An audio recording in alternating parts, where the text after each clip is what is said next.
He just absolutely hates him with a vengeance, and he's always beating him up all the time. And of course, in the wild, vultures, when they're on a carcass, and that's a dead animal, children, they often have to fight for every morsel of food that they get. And of course, small vultures like this very often get left behind. The big vultures taking the most of the meat, and of course the smaller vultures are left with the leftovers. And that's why he's got this really long hook beak to get into nooks and crannies and all the other places where the big vultures can't get. Anyway, let's give Manfred a big round of applause. He's done very well.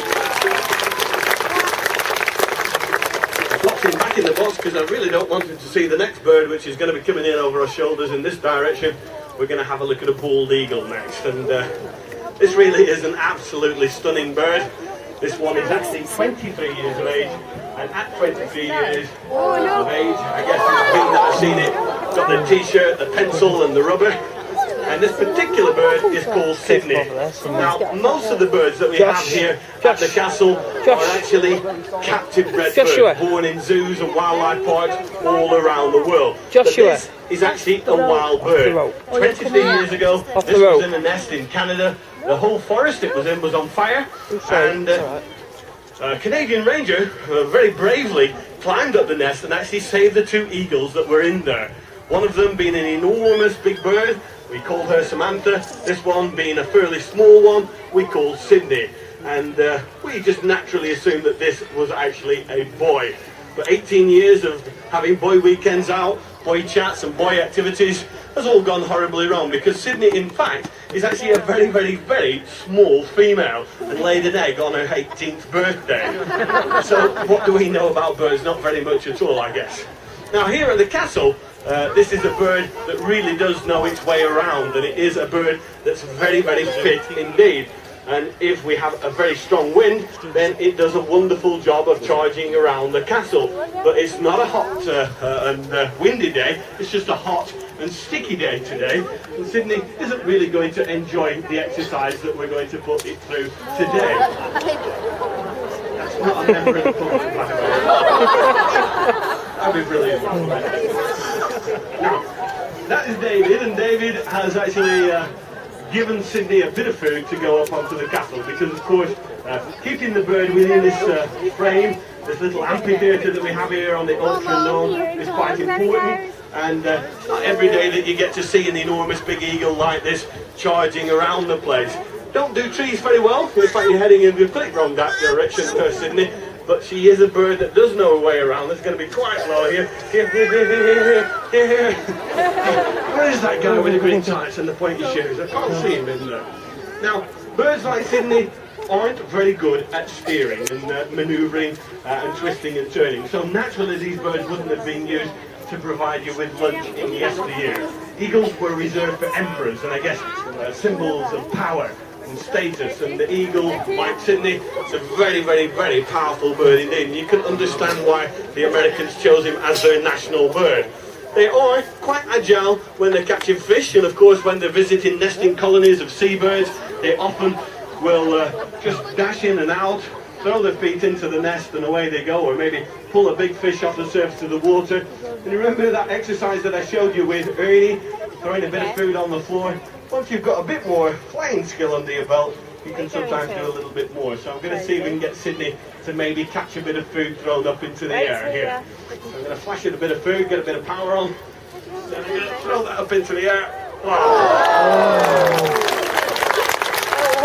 And of course, if you've got good eyesight and I guess good eye to foot coordination, then you can pull this together relatively easy. But this doesn't mean that it can twist and turn and catch small birds.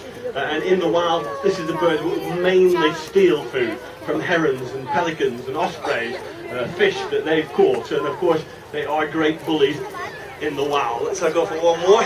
Okay, brilliant. Coming in hard. I'm going to land on.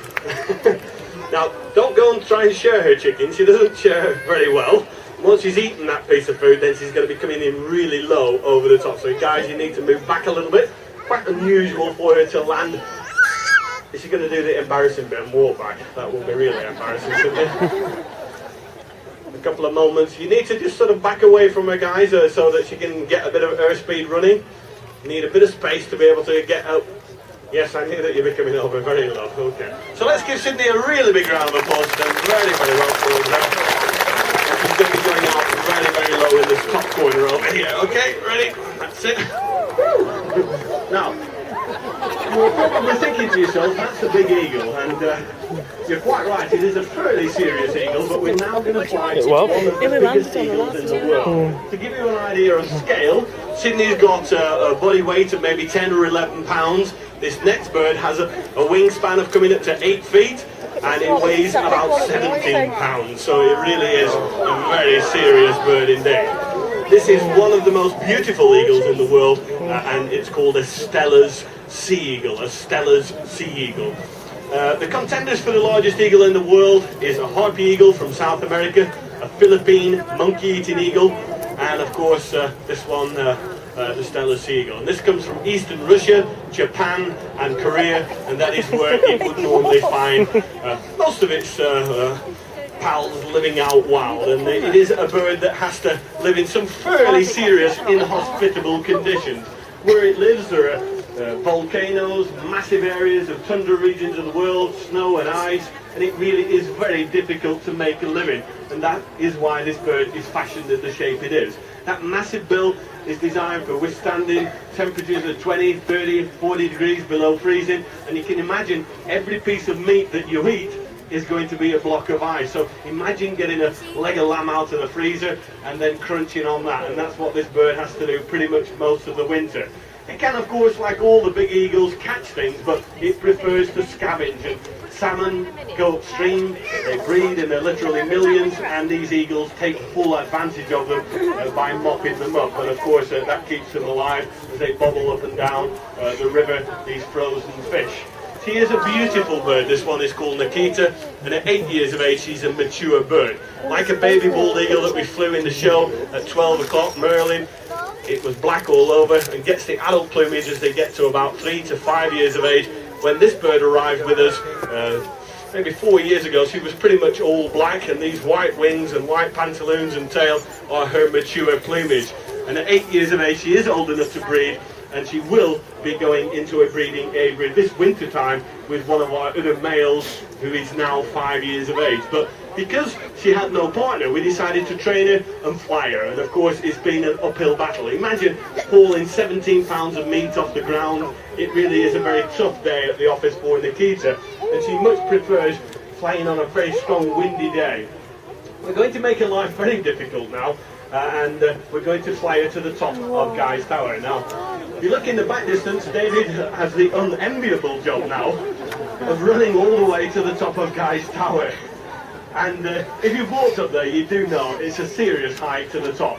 David, when he's match fit, can get up there in an amazing 27 seconds.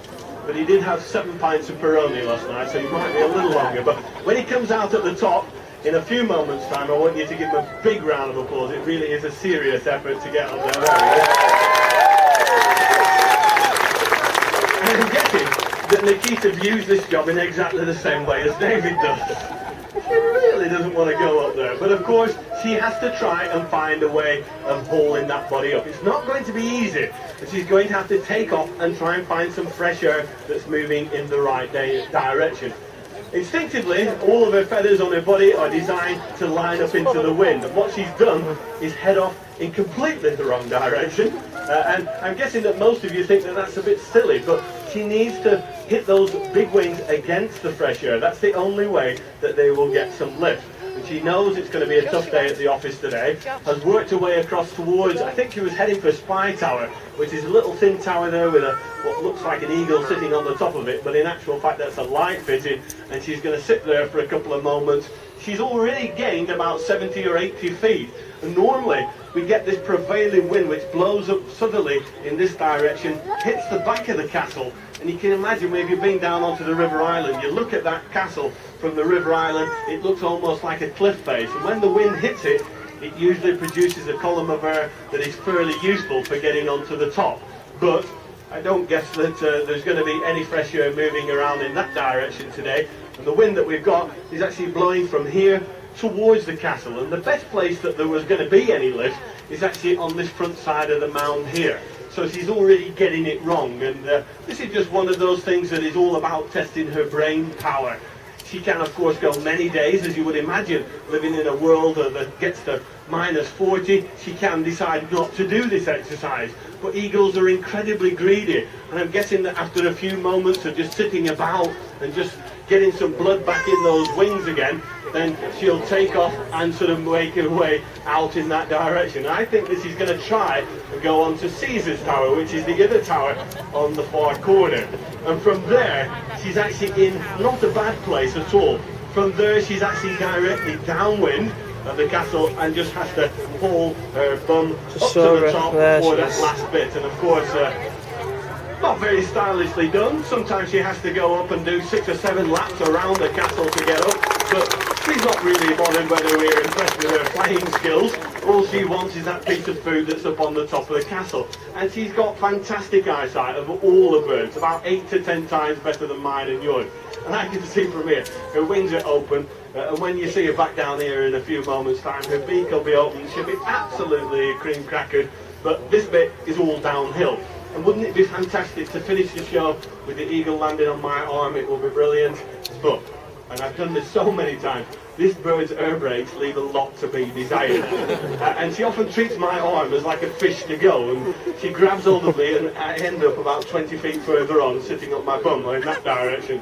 So what we started to do is put the food on the log.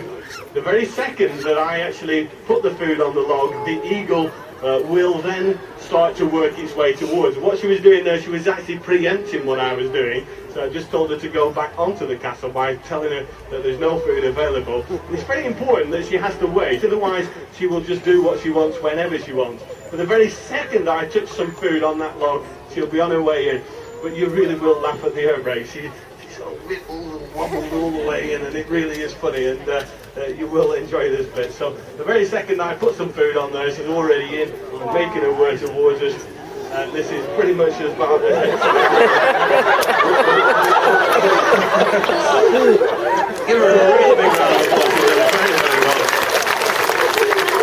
So that's about as exciting as it's going to get for our bird show. I hope you've all enjoyed watching the birds fly. I've certainly enjoyed presenting the show. Thanks very much for watching, and enjoy the rest of your day here at Warwick Castle. Thank you.